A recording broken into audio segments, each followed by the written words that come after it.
welcome back. Welcome to wherever you may find yourself in this particular journey of being an avid watcher of Nain's shorts. That's a lie, there's only like one person that watches all the episodes. So thank you, Dolores. We love you.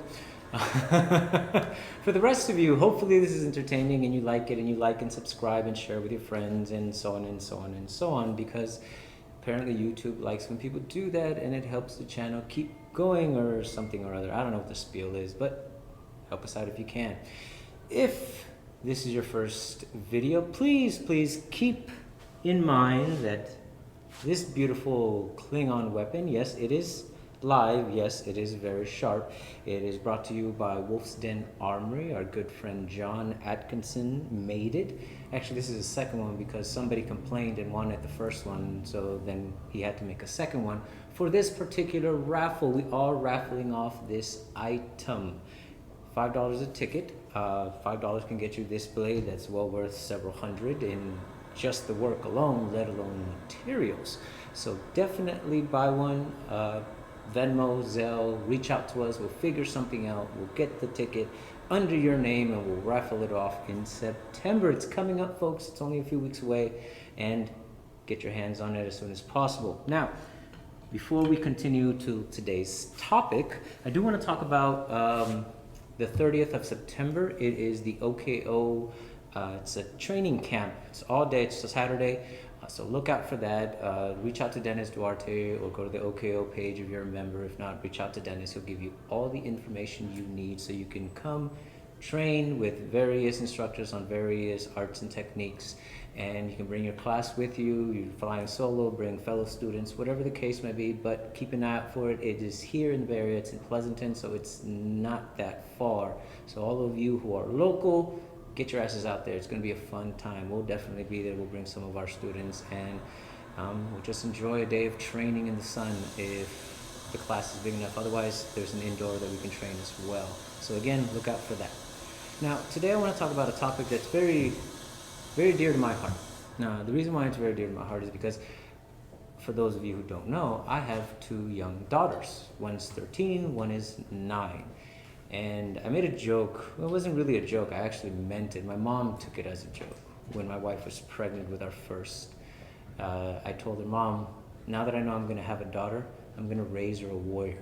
And my mom laughed. She just thought, oh, you're just saying one of your crazy crap like you normally do. Then after a few years, and she saw the state of the world and the news and everything, she realized what I was saying, and she kind of approved of what I said. And it wasn't so crazy anymore. Because unfortunately we do live in some fairly troubling times, and oftentimes it's so far removed because we see it on the screen that we don't think it affects us. And women especially become a large group of victims. They're targeted for various reasons.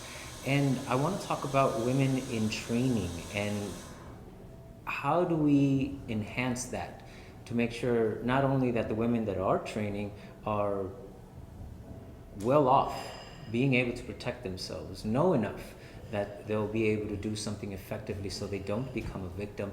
And also, how do we bring more women into the martial arts? Because I do believe that it is very essential for women, far more than males, although nowadays we have some weak-ass males too, so maybe this is just for everybody.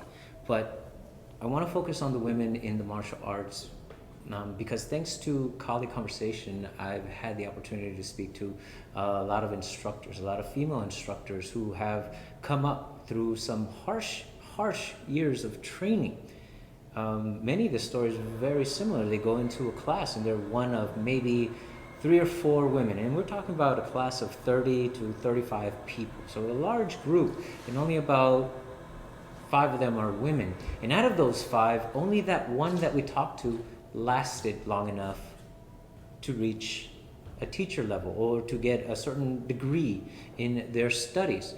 Now, they made mention that a lot of the times it seemed like the males in that class were very territorial and didn't want women there. So they were extra tough on them. When they sparred, they threw them a little harder, they hit them a little harder, and almost like they were trying to get them to quit. And many of them did, but the ones that stuck around are badass females that will mess you up in so many different ways and then giggle about it saying, oh, I didn't hit you that hard, which is utter bullshit because they are very, very strong. Now, that's my first point. Were the males going a little extra harder on them than they were on their fellow male classmates? Or is it the sheer difference in size, body, bone density, muscle density that we biologically have different between males and females of our species that made that difference? That punch that seemed to be light on a guy who weighs 185 pounds on somebody who's a $120, a $130 maybe. There's going to be a difference in the damage that it causes. So were they being harsher? That's probably true, they were. Or did it just seem that way? And to add to that, how beneficial was that to them? So let's say for a moment that there was no difference in treatment back in the day when there was blood on the mat and where people would get hurt and then stupidly not heal themselves properly before they went back on the mat, but here we are. Let's say it was all even keel.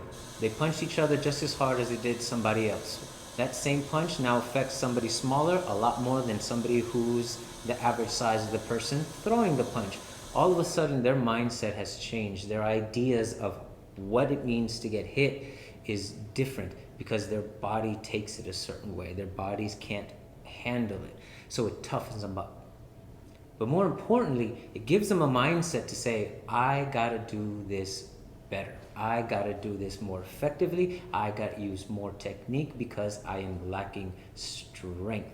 And I think that is the quintessential point that a lot of these older women practitioners got through their heads, is that toughness of mind. Because the body is going to go eventually. Pain is going to be pain. I get punched by somebody smaller than me, it still hurts. I get hit by a stick, which has been happening for years now. I still have to keep going. And it's not a matter of whether or not it hurt, whether or not I'm good enough to avoid getting hurt. It's whether or not I have the fortitude to keep on going. And I believe that that mentality might be lost nowadays in training. And not just for women, but again, for this topic specifically for women. Does that mean we need to go back to the day where we're kind of laying into women, we start kind of pushing them to the point where, they're hurting, they're bending over and then telling them to get up? Probably not. Times have changed, unfortunately, and that degree of training just doesn't fly, male or female. So then how do we cross that threshold? How do we get to that point? Well, nowadays I find myself training with a couple of young ladies that are young people that are just smaller than me. They're 100 pounds, 110, 120 pounds. I'm 165. My training partner is 195 and 6'1". Shut up, I just measured myself. I'm 163, go to hell. I swear, folks, I've been losing weight, damn it, don't make me cry. Where's my feelings? But one thing that I've noticed is that because of the difference in size and strength, their punches tend to be a bit more vicious and a bit more sharper, because that jolt, that fear of, oh shit, someone's swinging at me, that reaction becomes very, very important. But it becomes that strength that then they can do something effectively. Are we still missing something from that? Yeah. First of all, across the board, how do we get that in every class? How do we get the women to understand that, hey, you need to respond quicker. You need to move into what you need to do and do it with that mentality, that aggression to be able to be effective, because that one punch may not be enough to stop the fight. That one punch may not suffice in stopping your attacker. And unfortunately, talk about society a little bit. The reality is that female is far more likely to be attacked by somebody bigger, somebody stronger than them, or another female who's a lot more batshit crazy than they are, because of whatever reason. Now, for males, there's always a sense of danger when you're talking to another male. You say the wrong thing, you cross a certain line, and there's that fear of violence escalating. Between male and female, that fear of violence isn't always there. Society tells us never hit a woman. And most decent guys would never do so. So oftentimes, there are a lot more males in relationships getting hit by their counterparts, their female counterparts. Now, that's just statistics, folks. I'm not trying to start an argument about that. I'm just pointing out what I've come across in that information. You can look it up yourself. That's not this discussion. All I'm saying is that if it's true that there are more males getting hit in relationships than there are females, why do we only see the females when they're attacked? And the reason behind that is that difference in strength. A woman hits a guy several times, a few scratches, a couple of bruises. Hey, the day goes on, they make up, and they go on with their toxic relationship. A guy snaps, punches somebody who's 30, 40, 80 pounds lighter than them. That one punch is going to cause a hell of a lot more damage than multiple strikes from the other way around. And that's what we see. And if we take that into an account, not as a social status, but just as a reality of the difference that can be caused from the damage of somebody bigger to somebody smaller, well, then we really need to take care to make sure that the technique, because it is the techniques, the mechanics, the movements, the way that we deliver, the way that we move, the way that we center ourselves, that's going to make a bigger difference in being able to defend ourselves. Now, more often than not in classes, for males who have a bit more physical strength, they can get away with using a bit more strength and less technique. But like Graciela said, everybody should train like a woman. Because of the difference in strength, the female body has to really adhere to the minutiae, the details that make a technique work. And if we all used our body mechanics instead of pure strength to do so, we'd probably have less injuries and last longer in a fight, but we would be more effective in getting the results that we're trying to accomplish. And in this case, it's far more important for somebody who's structurally smaller, mechanically weaker, to use that to their advantage. So maybe in a class we don't need to beat down somebody that's smaller, or in this case, the female practitioners, but maybe we need to be a bit more critical in the way that they perform the things that we're teaching them. Are they doing the details properly? Are they moving the techniques properly? Are they keeping everything within their center? Are they using the rest of their mechanics to deliver a strike, to move their feet, to use that speed and that lighter frame to get out of the way and into a more effective range for them, and to have the mentality to say, hey, I need to keep going until I can get the hell out. Because again, depending on what you're learning, it's either stay in the fight if it's something like competition, or it's get the hell out if it's about survival.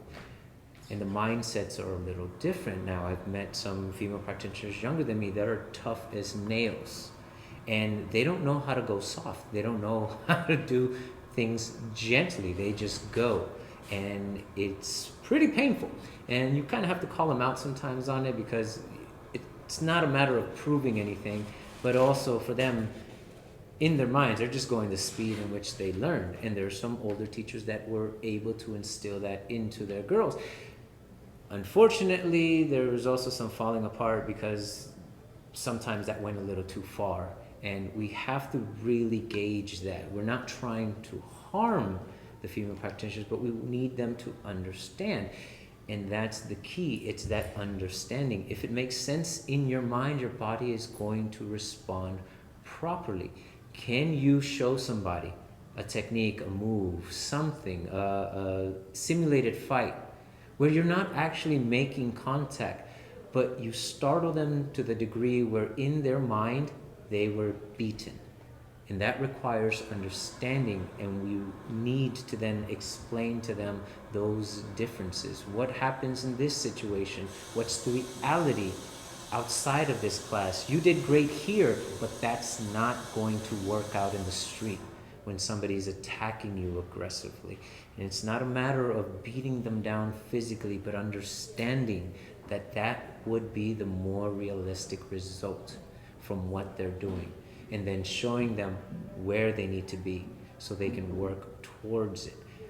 It sounds preferential in a way and maybe like reverse favoritism, but again, I have daughters.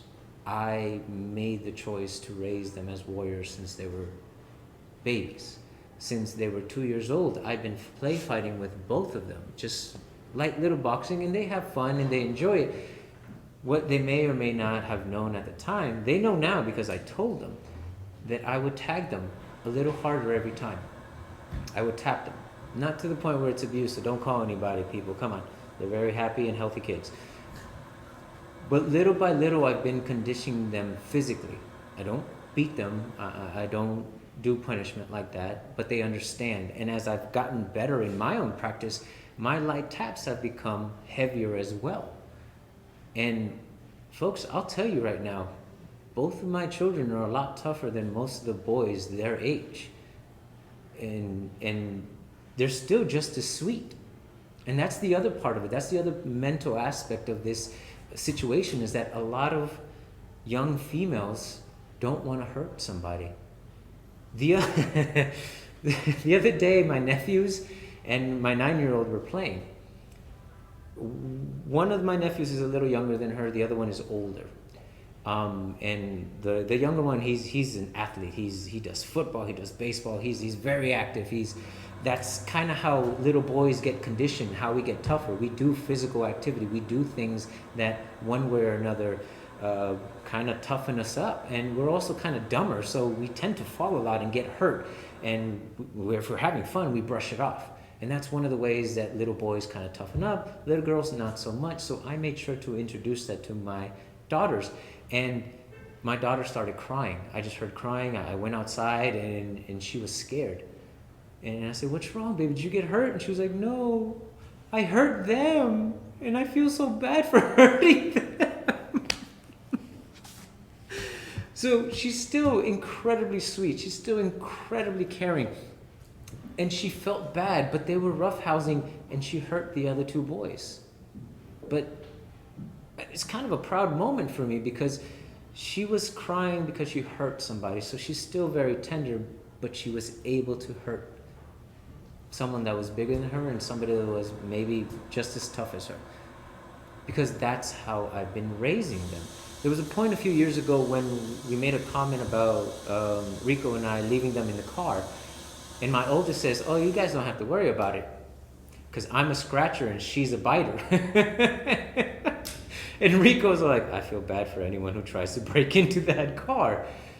But again, that wasn't an idea of teaching them techniques or teaching them those specific things, but just understanding the reality and what they would need to do or have to be capable of doing to survive and be able to get away from that. And it's all mental.